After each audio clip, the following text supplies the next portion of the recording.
Nagtabla bilang 2028 presidential preference sina Vice President Sara Duterte at Senador Raffy Tulfo batay sa resulta ng one-on-one survey ng Pulse Asia. Ayon sa survey, parehong nakakuha ng 46% si Duterte at Tulfo nang tanungin ang respondents kung sino ang iboboto sa pagitan nilang dalawa kung gagawin ang eleksyon sa panahon ng survey noong February 27 hanggang March 2. 7% naman ang nagsabing hindi pa sila desidido. Sa tanong naman kung sino ang iboboto sa pagitan lang ni Vice President Duterte at Naga City Mayor Leni Robredo, 51% ang pumabor kay Duterte habang 43% ang umayon kay Robredo. Sa pagitan naman ni VP Duterte at ni Senador Bam Aquino, 55% ang boboto raw sa bise habang 32% kay Aquino.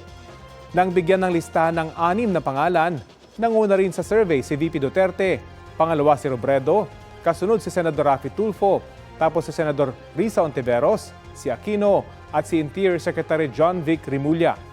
1,200 ang responded sa nationwide survey na may plus-minus 3% margin of error.